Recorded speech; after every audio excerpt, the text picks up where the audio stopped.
नजम के लाइन में आप लोगों के फरिया जाइए। अब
हमरे समझ ला। जिला प्रयागराज में एगो गांव जौने गांव के नाम फतेहपुर बा। फतेहपुर के बगली फतेहपुर के रहे वाला नीरज यादव, जेकरा बाबू के नाम सीताराम यादव, माता के नाम उनके कुसुम देवी। नीरज यादव के गांव के बगल एगो गांव बा जौने गांव के नाम रायगढ़ बतावल गया। देखा लबल लबल लफसिंग नहीं चाट जे ओका बिरहा नहीं कहता। बिरहा के मतलब यह कि एकदम साफ साफ झलके, तो कहानियां आप समझ लेबे एकदम झलके लगी। रायगढ़ के राय वाली स्नेहा शर्मा, बाबू के नाम राजकुमार और माता का नाम चंद्रकली। अब दोनों लोगन में कक्षा 8 में नैनाचार भइल। जब नजर से नजर लड़ गई तो नजर फूट गई, तो नजर से नजर जब लड़ल तो नैनाचार हो गई, दोनों में प्यार हो गई। नीरज यादव और स्नेहा कक्षा 8 से ही दोनों एक दूसरे पे मरा करते थे। धीरे धीरे धीरे धीरे 4 साल बीता है। जब कक्षा 12 में गई, इंटर के बोर्ड के एग्जाम बाव करे, पहले नीरज यादव जा करके स्नेहा से कहता है कि स्नेहा, ए स्नेहा एक बात बतावा, ऐसे हमार तो हर जिंदगी चली। स्नेहा बोलत बा के रे नीरज आज तुम एकदम उदास होकर क्यों बोल रहे हो? तब नीरज कहा बा कि एगो काम करा, हम अपने बाबू से बतिया लिया, तू भी अपने बाबू से अपने पापा से बतिया लिया, हमार तोहार ब्याह हो जाई। ब्याह भइले के बाद में जौन प्यार पथित जिंदगी बा तू अच्छे से अग्रसर रही। जब ये बतिया कहे तब स्नेहा कहा बा कि ए नीरज, हम अपने बाबू राजकुमार के इकलौती बिटिया आई, हमारे बाबू के एगो सपना बा। का सपना बा कहना पड़ा, एगो लाइन तर्जमा मार साहब।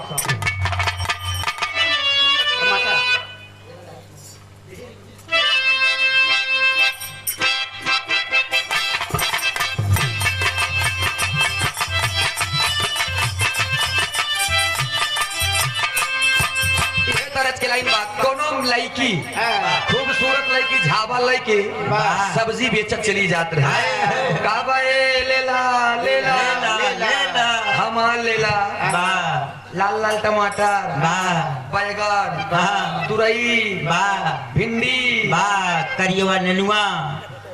करियवा नेनुआ कहाँ हो चच्चा? पतुल की वो हाइब्रिड वाला। लेकिन भैया नेनुआ सब लड़के जात बा कहत बा, का कहे मार साहब लेला लेला, अरे लेला लेला टमाटर, लेला लेला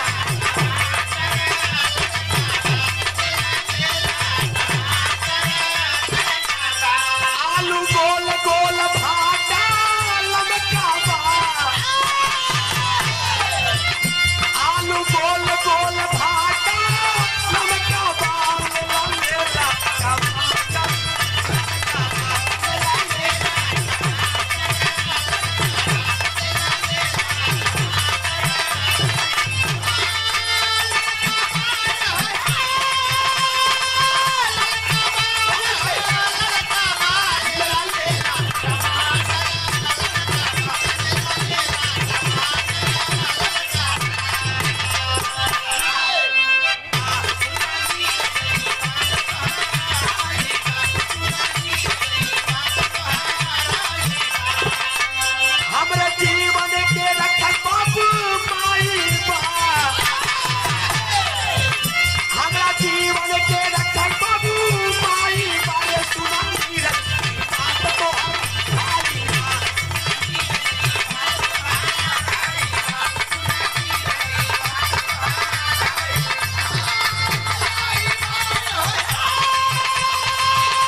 बात के समझ ला। नीरज जब ये बात सुन ले कि "ए, नेहा, अरे तू कहती है कि तेरे माता पिता का एक सपना है कि हमारी शादी किसी फौजी जवान के साथ करेंगे। अगर किसी फौजी जवान के साथ में वो शादी करने के लिए कह रहे हैं तो बता तू मेरी जिंदगी में अब तक क्यों थी?" स्नेहा शर्मा ने कहा, अरे देखे में तो 6 फीटा जवान, हट्टा कट्टा, पढ़ाई लिखाई सब तेज तर्राक बा, काहे नहीं तनी दौड़ धूप के तू नौकरी हासिल कर ले थवा। जौनी दिना तोरे तन पे वर्दी चढ़ जाई, सिंदूर भरे के कोनो जरूरत नहीं बा, वही दिन से स्नेहा तोहार हो जाई। अहिरे के लइका बात दिल में कहर कर गई। और जब बात दिल में लग गई वही समय कहा बा कि हमके कुछ क्षण के मौका चाहिए, हम जा रहे। अब तब्बे तोरे सामने आई जब हम अपने मंजिल पे हो खप तब। जब ये बात ओकरे दिल में लग गई, चल दिया नौजवान और सुबह सुबह दौड़ने लगा। जब सुबह सुबह दौड़ने लगा, धीरे धीरे धीरे धीरे 7 महीने का समय गुजर गया। दौड़ते दौड़ते आज पढ़ाई लिखाई के साथ साथ नीरज यादव दौड़ने में भी तेज तर्राक है। गया है, ऑनलाइन भर्ती आती है, भर्ती में ऑनलाइन रजिस्ट्रेशन करवाता है और दौड़ने के लिए फैजाबाद जाता है। फैजाबाद दौड़ करके आता है, दौड़ के आयल तब अपने मतारी से कहा बा कि ए माई जान ले कि तोर लइका फौजी बन गई। और इतना हंसलोक रहे, महतारी होकर डांट के कहा बेटा खाला जी के घर समझ ले है, जब नहीं देखा तू नौकरी पा जी बा। वो कहा नहीं माई, हम दौड़ के आए हैं और सबसे आगे आए हैं। इतना कहीं को चल गई, धीरे धीरे समय गुजरत बा। 3 महीने के बाद में आज वो लिखित परीक्षा भी पास कर लेता है। जौन मेडिकल सर्टिफिकेट आई उसमें जौन गड़बड़ी रहे उसमें भी कुछ पैसे देकर रफा दफा किया। जब रफा दफा किया तब उतनी समय 2 महीना के समय और बीतत बा। और जब 2 महीना से 2.5 महीना भइल बा, तब तक डाकिया एक दिन पत्र लेकर आता है। और जब डाकिया पत्र लेके आवत बा तो नीरज घरे नहीं बा। मतारी से कहत बा करे कि का नीरज यादव के घर है बा। ओकर मतारी कहत बा हाँ भैया ये बात गलती कैलस है का, कोनो गड़बड़ी तो नहीं कैलस। डाकिया हंस करके बैठ करके बताता है कि माता आपका बेटा फौजी जवान हो गया। अरे ये ज्वाइनिंग लेटर है उसका। अरे आधा घंटा के बाद में नीरज यादव घूम करके आता है और अपने मम्मी से कहता है कि माँ ए माई हमके खाना दे दा। महतारी आंचर उठा के जा करके अपने बेटवा के पोछत बा और रोवत बा खुशी में। कहा बा बेटवा तू तो आज हम गरीबन के किस्मत खोल दिया। अरे क्या बात है माई, कह रो तू। तब निकाल करके जब वो ज्वाइनिंग लेटर देती है, हंस करके अपने माँ को गले से लगाता है और गले से लगैले के बाद अब नंबर डायल करे बा स्नेहा शर्मा के पास। जब स्नेहा के पास नंबर डायल किया है तब होत का मार सब ही तर्ज बदल गया।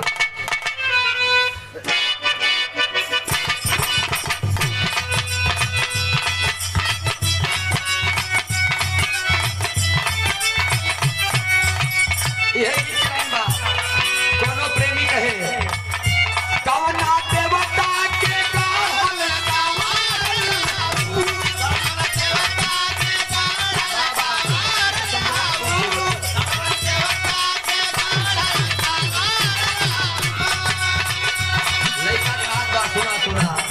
इसमें एक मन मंतर तू दिल की मूरत है, लेकिन खुदा की कसम तू बड़ी खूबसूरत है। हमारा खातिर जमीन पर उतारल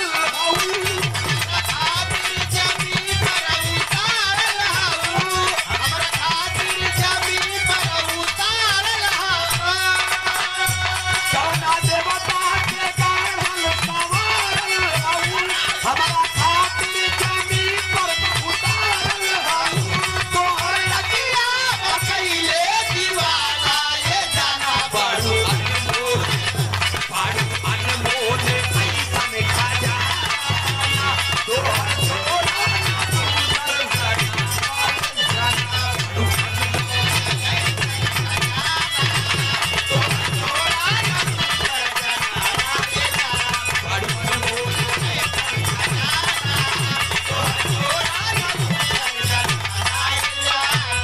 फोन कैले बा नीरज यादव कहत बता के मारता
यादव पहली पोस्टिंग लगी है कहाँ उसका? वाह। छत्तीसगढ़ जगदलपुर में। छत्तीसगढ़ जगदलपुर में जाकर के आज मातृ हिंद की सेवा में तैनात है भारत का जवान। इधर पहुंचले ना, छत्तीसगढ़ जगदलपुर में पहुंच गया जवान। धीरे धीरे धीरे धीरे समय व्यतीत बा, 1 साल का समय गुजर गया। आज वो नौजवान मातृ हिंद की रक्षा में इतना लीन है कि अपने मात्र सेवा के चक्कर में आज अपने पुराने प्यार स्नेहा शर्मा को भूल जाता है। उसकी यादें उतर जाती है। जब याद उतरत बा तब होत का बमार साहब कहना पड़ा, वहां से चल देता है। बहुत अच्छे कहे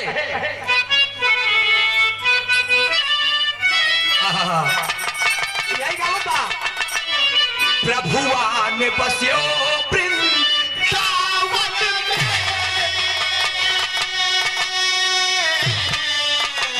प्रभुआन बस्यो वृंदावन में, मेरी उम्र बीत गई प्रभु।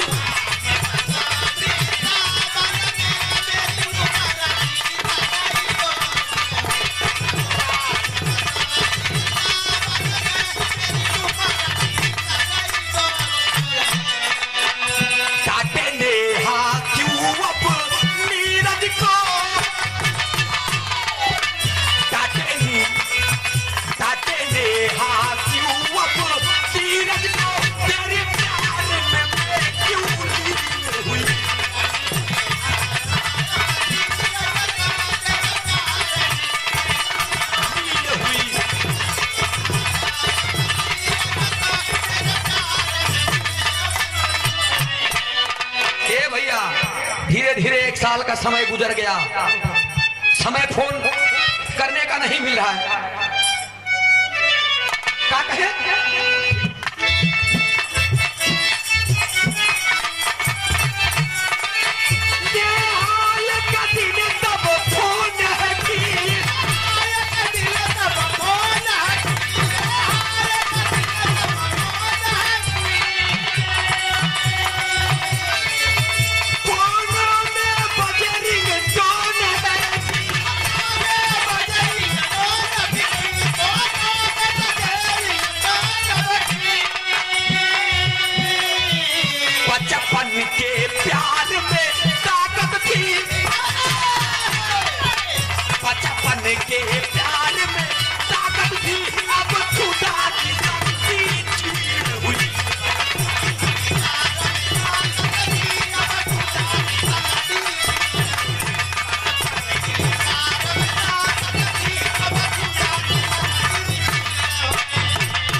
नीरज यादव मात्र सेवा में लीन है। धीरे धीरे समय बीतल बा, एक दिन स्नेहा फोन करत बा कि 2 साल के समय बीत गई। नीरज यादव एकरे पहले तो हमसे बियाह करे बरे तैयार रहलन हा, लेकिन अब काहे फोन नहीं करत हवे?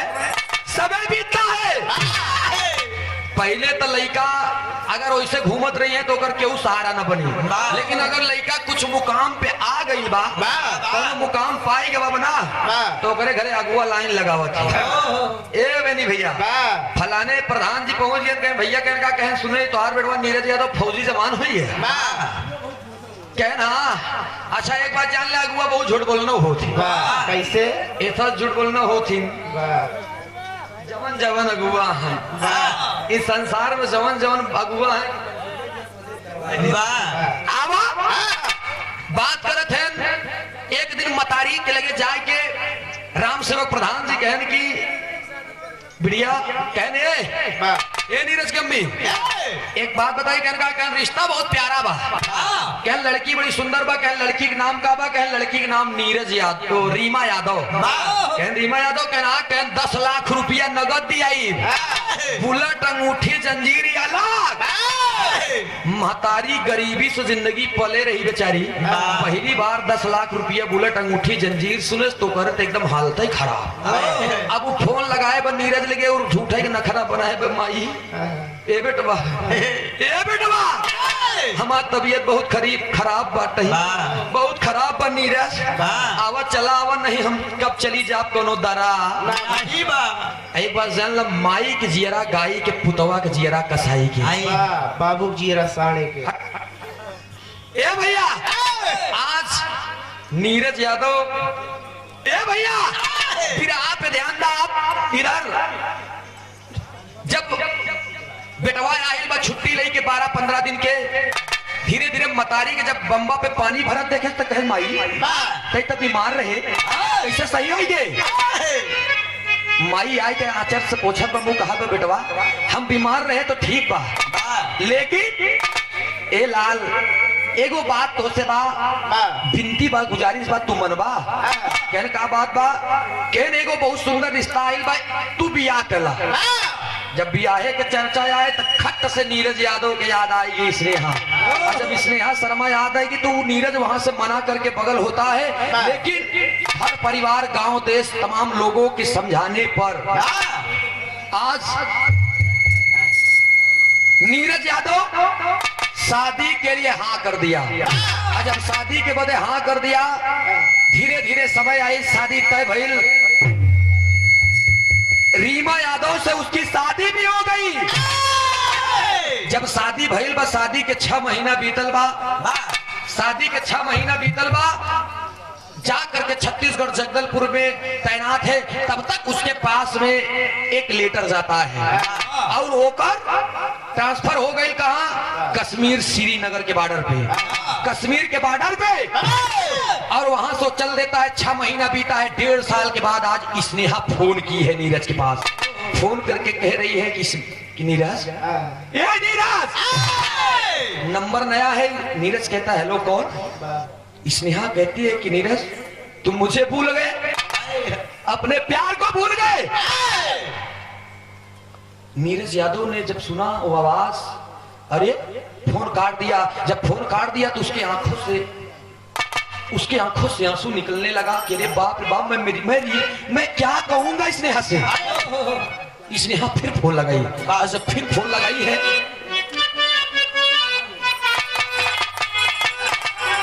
स्नेहा फिर फोन लगाई है।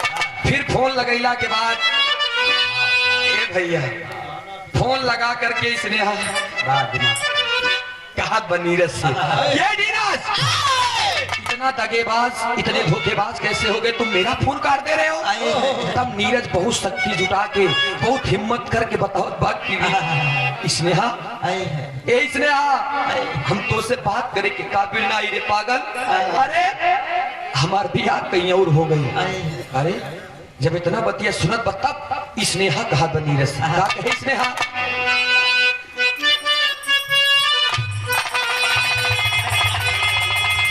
हर प्यार करने वालों के लिए कहना पड़ा।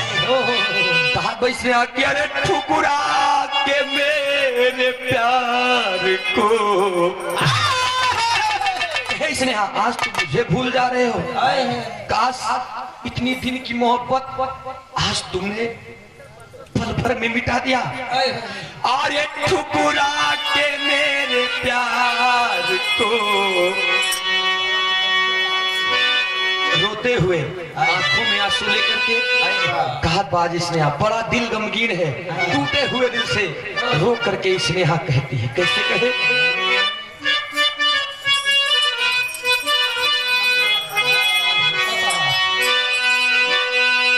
बारे नीरज हमारे सोचे हुए सपनों को तुमने बिखेर दिया।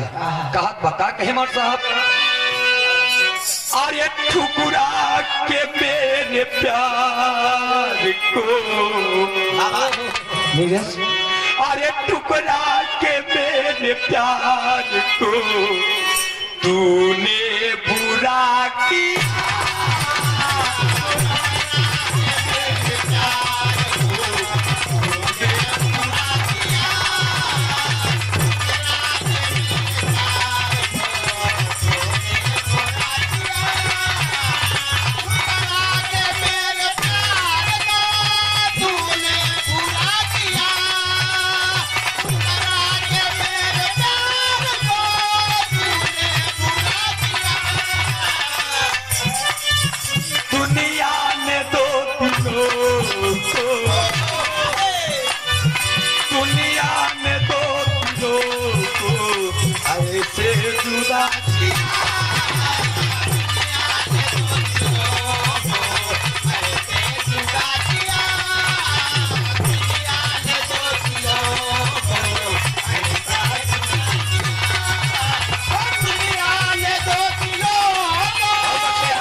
इस भाव पे प्रसन्न होकर विराह के बहुत अच्छे कलाकार हमारे छो करके इसने आ कहती है कि "ए नीरज, अरे तू इतना बड़ा गद्दार है, मैं कभी सोची नहीं थी। नीरज फोन काट करके स्विच ऑफ कर दिया। जब स्विच ऑफ कर दिया तो 10 से 15 दिन किसी तरीके से स्नेहा बिताती है। जब स्नेहा बता 10-15 दिन बितौले बा तो अपने पापा के पास फोन कैले बा। पापा होकर कश्मीर के बॉर्डर पे बर्फ के काम करत रहे, बर्फ के धंधा करत रहे। फोन लगा के अपने पापा से कहा बा, पापा ये पापा मैं अपने जिंदगी से उब गई हूँ पापा, मुझे अपने पास बुला लीजिए। मैं आपके कामों में हाथ बटा करके अपने कर्ज को कम करना चाहती हूँ। अरे आज एक पिता अपने बेटी के मुख से जब ये बात सुनता है तो डांट कर कहता है कि यह लड़की, जीवन भर मैंने तुझे खिलाया पिलाया सब कुछ किया, आज तक कभी पैसे की कोई बात नहीं आई, तो आज ये बात कहती है। रो करके स्नेहा कहती है, पापा जो सपना आपने सजाया था ना, जो सपना आपने सजाया था पापा कि आप अपने बिटिया की शादी फौजी जवान के साथ करेंगे, मेरा आशिक तो फौजी बना पापा, लेकिन कब धोखेबाज बन गया ये मुझे पता नहीं चला। जब इतनी बतिया कहा बात तब पापा से फिर अपने कहा बात इसने की पापा अगर बुला लेंगे तो ठीक है, अन्यथा मैं अपने जिंदगी में कुछ ना कुछ कर बैठूंगी। अरे तुरंत तत्काल दूसरे दिन टिकट बुक करवाते हैं और टिकट बुक करने के बाद में राजकुमार अपने बिटिया के बुलौलन, जब बिटिया हुआ जात बा पढ़े लिखे में तेज बा, जीनम एनम के कोर्स भी कैले बा, जा करके कार्यरत हो गई है। धीरे धीरे बर्फ के धंधा में काम बटावत बा और वही जे पे रह के LIC बीमा कंपनी में एजेंट हो गई। जब LIC बीमा कंपनी में एजेंट हो गई, ए पंचो पढ़ाई लिखाई तेज तर्राक बा, उसके दिल में सपना है कि मैं डॉक्टर बनूंगी। मैं आर्मी फौजी जवान के साथ में शादी तो ना कर सकी, लेकिन कम से कम मैं उन लोगों की रक्षा ही कर लूं, उन लोगों की सेवा ही कर लूं, यही बहुत है। गौर करेंगे पंचो, आज पढ़ने लिखने के तत्पश्चात कुदरत का करिश्मा, ऐसा कुदरत का कहर हुआ कि आज वही स्नेहा शर्मा एक सरकारी डॉक्टर हो गई। जब सरकारी डॉक्टर हो गई तो कहना पड़ा कैसे,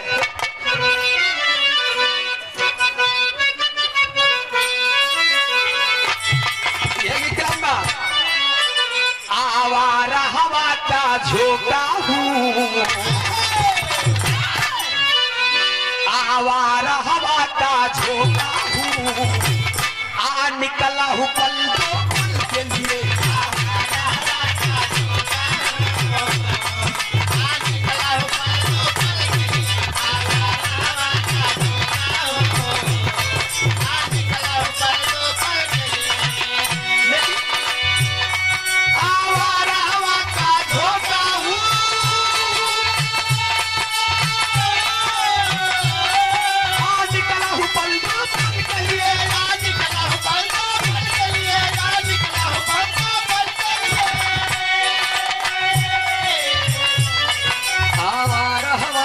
झोंका हूँ, आवारा हवा का झोंका हूँ, आ निकला हूँ पल दो पल के लिए,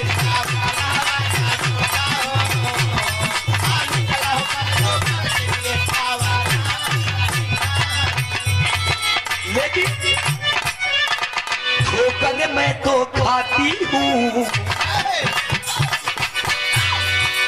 ठोकर मैं तो खाती हूँ, हाँ हाँ अपने सनम के लिए,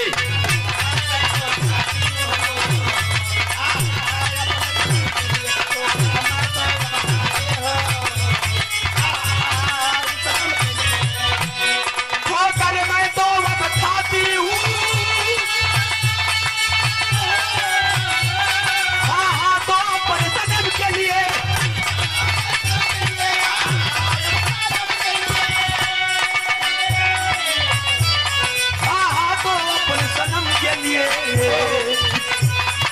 डॉक्टर बन के आई हूँ, डॉक्टर बन के आई हूँ, सवारे अपने कर्म के लिए,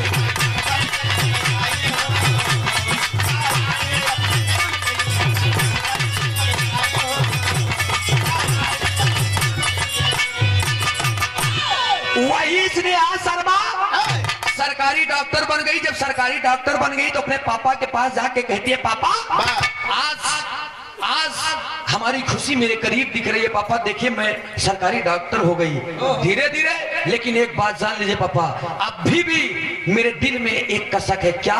वो कसक ये है पापा, मैं छोटे लेवल में नहीं और बड़े लेवल की डॉक्टर बनना चाहती हूँ। अरे तो तू कहाँ रहना चाहती है? पापा मैं इसी कश्मीर में ही रहना चाहती हूँ। पढ़ाई लिखाई तेज तर्राक बा, 1 साल 1.5 साल का समय बीत गया, 2 साल बीत गए।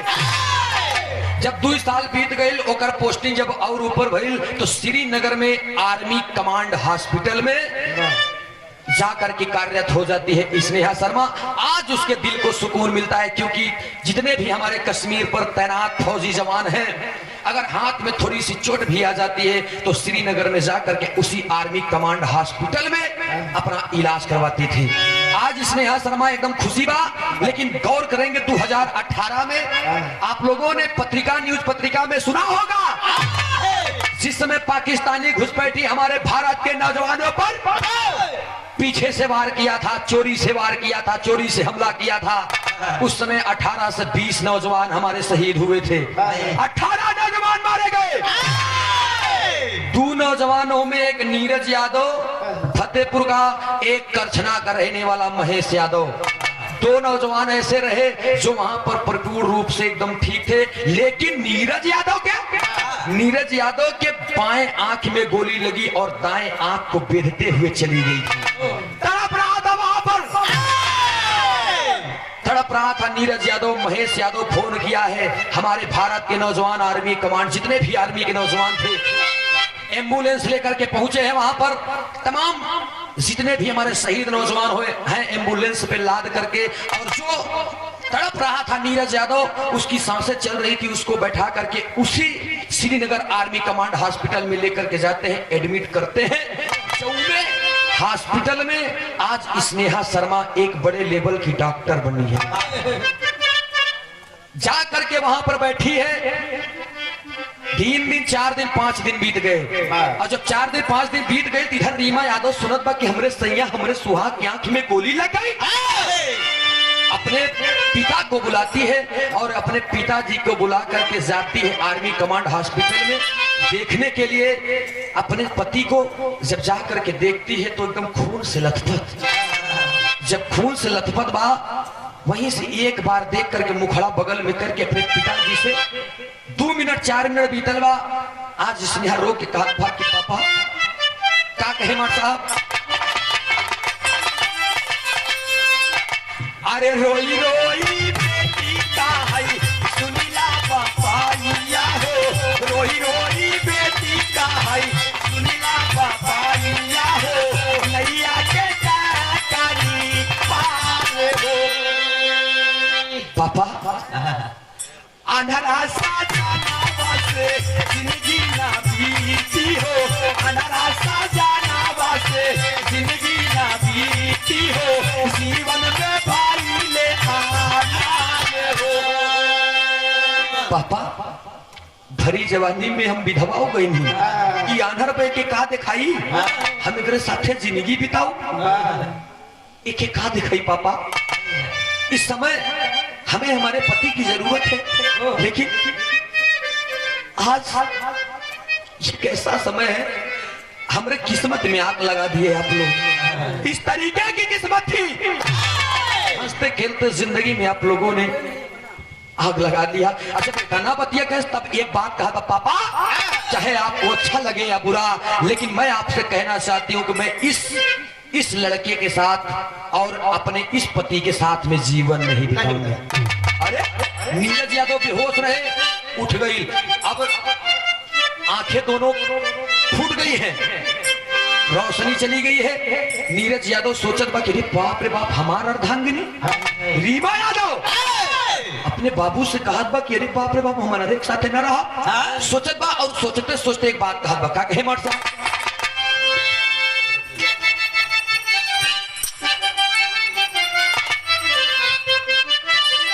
यही सोचत बा नीरज यादव, अरे कोई नहीं अपना, कोई नहीं अपना, जगतिया में कोई नहीं अपना, कोई ना कोई का कोई हो, जगतिया में कोई नहीं अपना।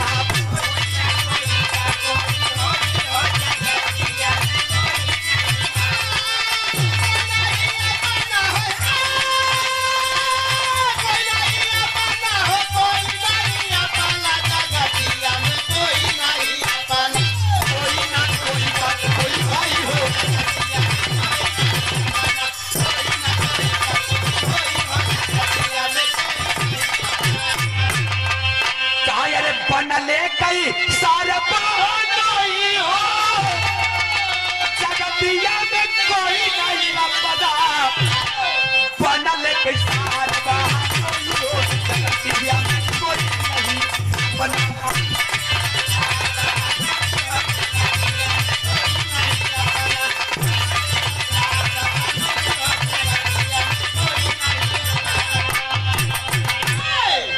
पंचो रो रो करके नीरज यादव सोच रहा है कि मेरी अर्धांगिनी जिसके लिए मैंने अपने बचपन का प्यार स्नेहा शर्मा को छोड़ दिया, आज मेरी अर्धांगिनी मुझे धोखा दे दी। बताइए, इतना कहले के बाद तुरंत रीमा कहा, भैया पापा मैं यहाँ एक पल नहीं बिताने वाली, मैं जा रही हूँ घर और तलाक पेपर पर साइन करके भेज दूंगी और आप नीरज के पापा को दे दीजिएगा और नीरज से बोलिएगा कि अब रीमा दोबारा इनके घर पे आने वाली। बाप रे बाप, इतना कहले के बाद तुरंत हॉस्पिटल से बाहर जब बाहर होत बा,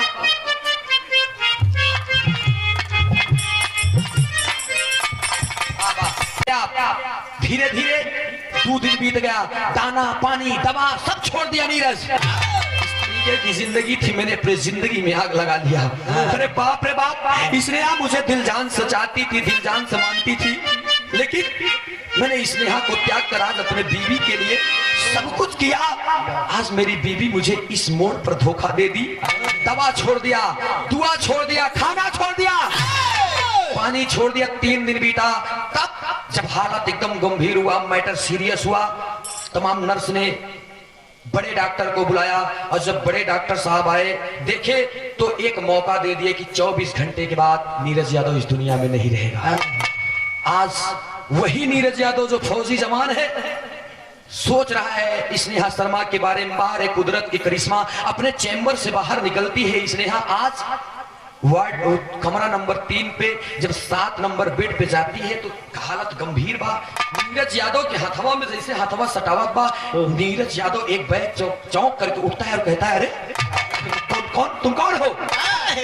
नीरज यादव के हाथ, खाली हाथ लगौला पे स्नेहा कहे, अरे हाथ पूरा खाली बा, हाथ में नीरज यादव लिखल बा। स्नेहा कहा, बारे तुम कौन हो? नीरज यादव कहता है कि हमसे मत पूछिए डॉक्टर साहिबा, हमसे मत पूछिए, मैं किस्मत का मारा हूँ, मैं तो घूमता हुआ आवारा हूँ, मेरे जिंदगी का कोई भरोसा नहीं है, कुछ पल के लिए मैं हूँ और चला जाऊंगा, लेकिन आपकी बोली, आपकी भाषा तो मेरी बीवी से मिलता है। अरे स्नेहा ने कहा, कौन बीवी? तब उसने कहा, मेरी एक बीवी थी जिसका नाम स्नेहा शर्मा था, रायगढ़ की रहने वाली थी। अब वही डॉक्टर कैसे बता दे, अरे क्या ही तुम्हारा नाम नीरज यादव तो नहीं? हाँ, अरे डॉक्टर साहिबा मेरा नाम नीरज यादव है, आपको कैसे पता? नहीं मुझे नहीं पता, लेकिन किसी ने बताया। अब जब पूरी सच्चाई जान गई स्नेहा, उसकी आंखों से आंसू निकल रहा है, ओकरे आंखी से जब आंसू निकला तो कहा बका कहे,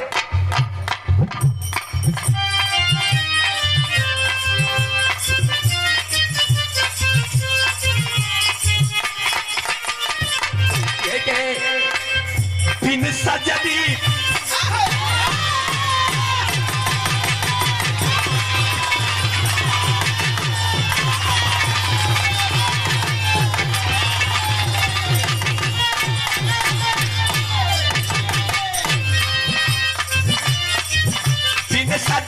के सावन अच्छा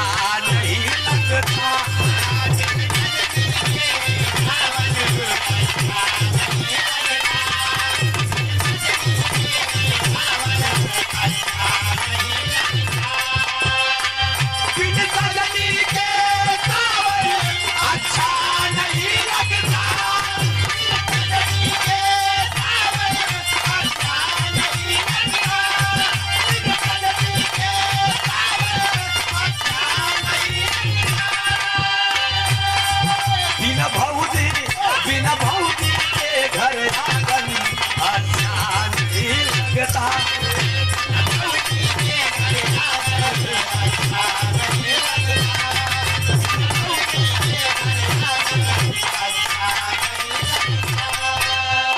करके इसने हाथ पकड़ के कहा बा, मुझ में क्या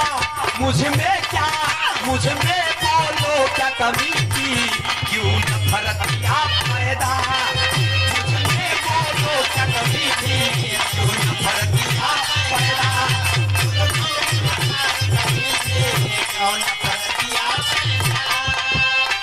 मुझ में बोलो क्या कमी थी, क्यों नफरत किया पैदा।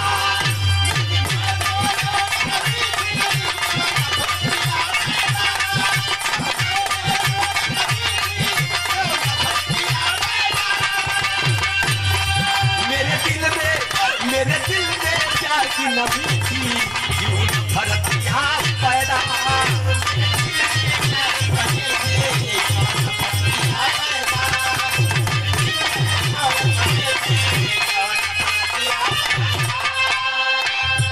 स्नेहा रोवत बा, जब स्नेहा रोवत बा तब नीरज उठ करके बैठ जाता है, आंखों से नहीं दिख रहा है, हाथ पकड़ के कहता स्नेहा तू रायगढ़ के हमारी स्नेहा उड़ा नहीं, मैं तुम्हारी कोई स्नेहा नहीं हूँ। नीरज, मैं तुमसे एक सवाल पैदा करके पूछना चाहती हूँ, आखिर बता मुझ में कौन सी कमी थी, तूने मुझे क्यों धोखा दिया। नीरज रो रहा है, नीरज रो करके बता रहा है कि स्नेहा मेरे हालात ऐसे आ गए थे कि मुझे तुमको धोखा देना पड़ा, लेकिन आज हॉस्पिटल में मैं फिर से जिंदा हुआ, ये तुम्हारी देन है। अरे क्या देन है। रो करके सारी व्यथा बताया कि स्नेहा मेरे आंखों में गोली लग गई है पागल, बाएं आंख में गोली लगल, दाहिने आंख के बेदत जल गई, आज हम दोनों आंखें से देख ना पावत है। अरे एक प्यार, मरा हुआ प्यार फिर से जन सैलाब, एकदम उमड़ा हुआ सैलाब में आता है और आवत बा, और जब आवत बा तब कहत बा अरे दोनों आंखें नहीं है ना स्नेहा, हमार दोनों आंखें नहीं बा, जोने मेहरारू से जोने लड़की से हम शादी कैले रही उ रीमा यादव भी हमके धोखा दे गई, तलाक के पेपर भी भेज देले बा, ओकरे बाबू सीधा कहले हुए कि हमारी बिटिया ना आई। और जब ई बात स्नेहा सुनत बात, स्नेहा डांट करके कहती है अंतोगत लास्ट में वो प्यार कैसा जो एक प्यार के लिए समर्पण ना हो जाए। पापट की लाइन में वो स्नेहा कहा बका कहे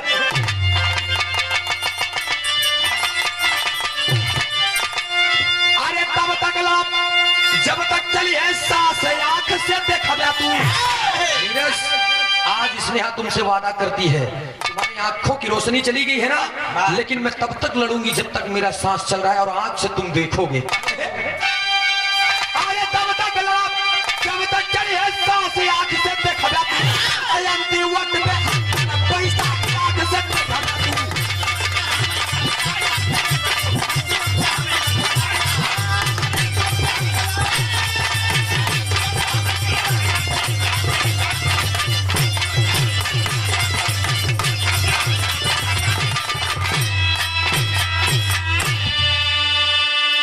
नीरज, मैं वादा करती हूँ आप देखोगे, आंख से देखोगे आप। चल देती है और बड़े डॉक्टर के पास जा करके कहती है कि बात का कहत बा,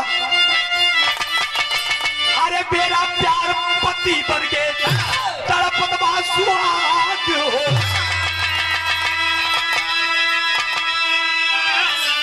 अरे ऊपर पर तुरंत बरई अस्पताल में ला गया।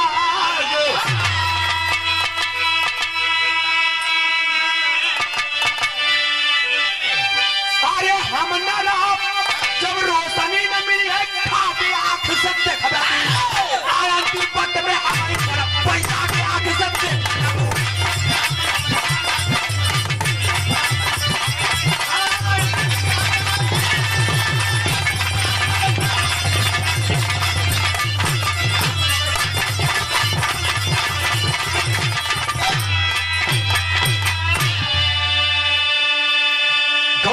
पंचो। हॉस्पिटल में बड़े डॉक्टर को बुला करके स्नेहा कहती है, डॉक्टर साहब वो जो 3 नंबर कमरे में 7 नंबर चारपाई पे जो फौजी जवान है ना, वो कोई और नहीं है, वो कोई और नहीं है साहब, वो मेरा प्यार है बचपन का, जिसके लिए मैं तड़प रही थी। साहब एक बिनती बा का सुन ले बा। अरे क्या बिनती है? आज बड़ी डॉक्टर हो करके एक डॉक्टर के सामने चेड़ों में गिर के एक बात कहती। कौन बात कहा? आल्हा की लाइन में कहला,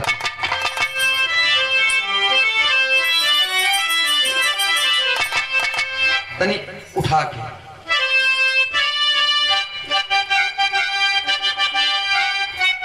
वाह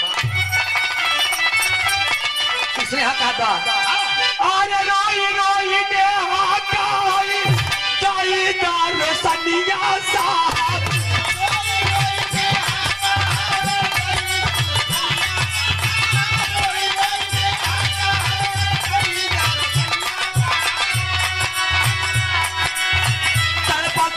नीरज यादव फौजी के जवान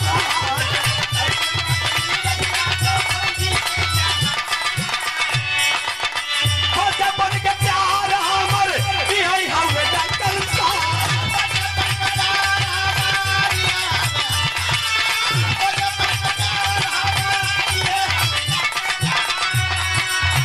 जकरा प्रति राहे सुना हम के गुमान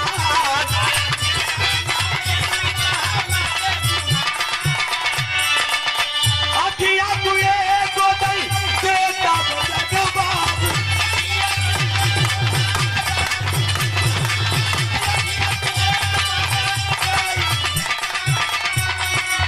नहीं हम काई देबै सुना नेत्रदान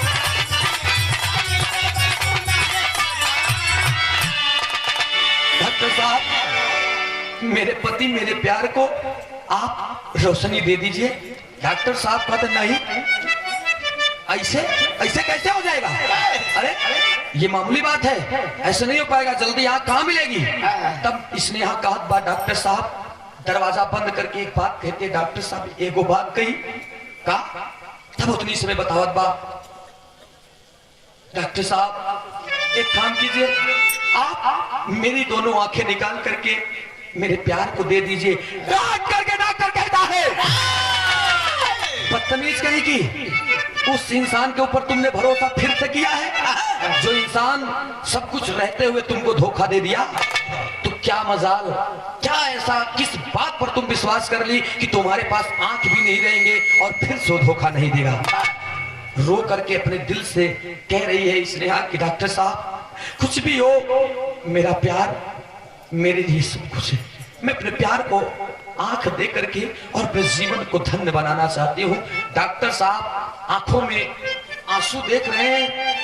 डॉक्टर साहब उसके बातों को सुन करके डॉक्टर साहब का कलेजा पसीज गया और बुला करके ले जाते हैं ऑपरेशन थिएटर में दोनों लोगों को। एक बार ऑपरेशन थिएटर के अंदर डॉक्टर साहब ने कहा कि सुनो स्नेहा मेरी एक छोटी सी राय ले लो, तुम अगर आंखें देना चाहती हो तो दोनों मत दे, एक आंख दो, एक आंख दो और एक आंख स्नेहा को दे दो, एक आंख तुम स्वयं रखो, एक आंख नीरज को दे दो। डॉक्टर साहब के सामने कहे जैसी आपकी मर्जी हो, कम से कम ये दुनिया को देखे नीरज। इस बात को लेकर के ऑपरेशन थिएटर के अंदर ले गए और एक आंख निकाल करके स्नेहा शर्मा का नीरज यादव को लगा दिए। और जब नीरज यादव को लगा दिए 90 दिन बीत गए। 90 दिन के बाद 3 महीना के बाद दोनों के आमने सामने चारपाई पे बैठा के धीरे धीरे दोनों के आंखी के पट्टी खोलत है। जब दोनों के आंखी की पट्टी खोलत है एक दूसरे के सामने जब दोनों देखत है अपने आप के संभाल न सके और दोनों गले से मिल करके उसी हॉस्पिटल में रो रहे हैं। वही हॉस्पिटल में रोते नीरज कहत बात की स्नेहा मैंने तुम्हारे साथ में जो गलती किया मुझे क्षमा करना। स्नेहा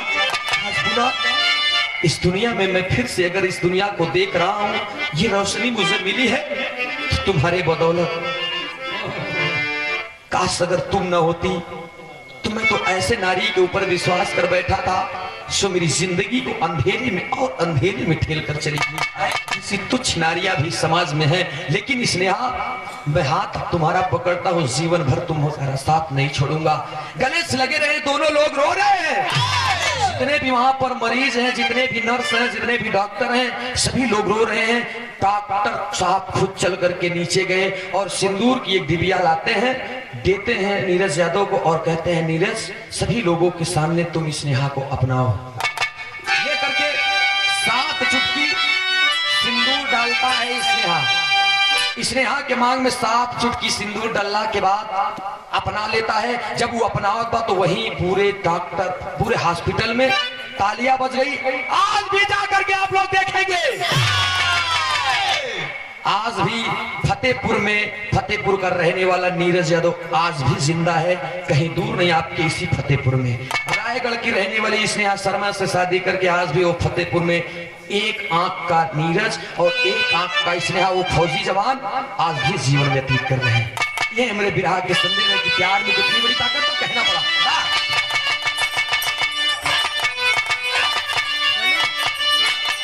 स्वामी गीतानंद संत भय झुल्लू तजे कोता,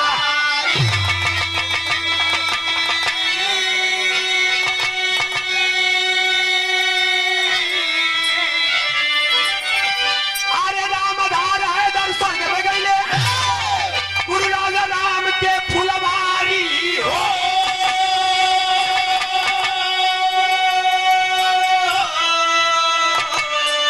मोहब्बत जिंदाबाद कह दिया, अरे मोहब्बत जिंदाबाद,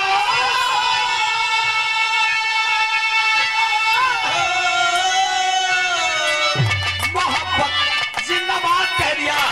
कावल सूरज यादव जिला पिला हाथ, मोहब्बत जिंदाबाद कह दिया।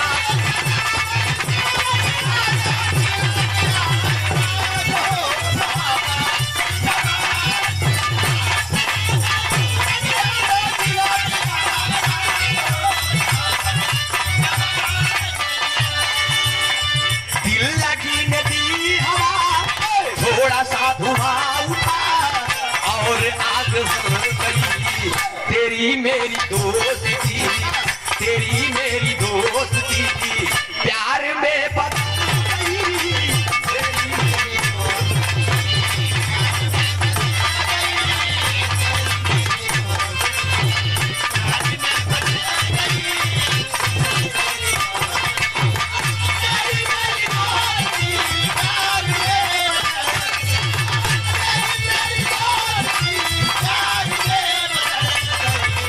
मंदोदरी ने कहा स्वामी हमने सुना ऐसा हो जाता है, आपू के गरा जाने से, रावण के गरा जाने से गर्भगिरी जाता है, आपू के गरा जाने से।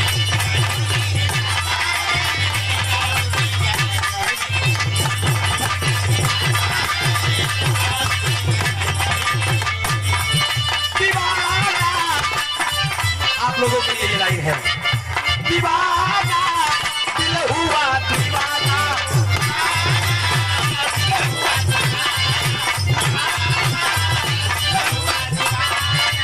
आई तुझे चूम के नजरों से चूम के छाने लगाना,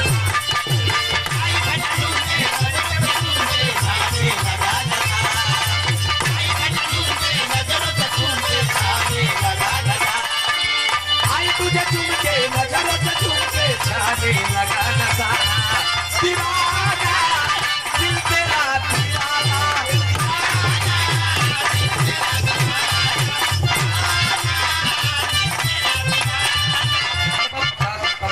दिल धड़कने का बहाना ढूंढता है,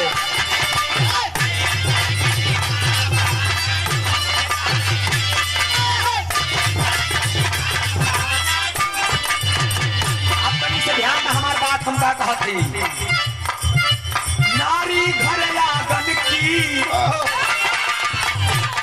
नारी एक नारी घर में रहने वाली, एक नारी खेत सींचे वाली, एक नारी की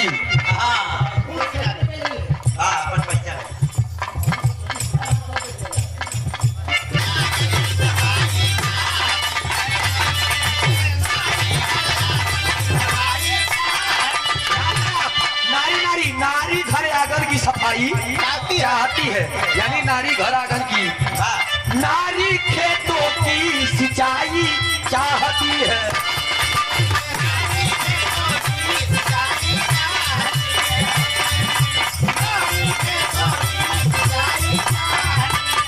नारी घर आंगन की सफाई चाहती है और नारी खेतों की सिंचाई चाहती है, और नारी हो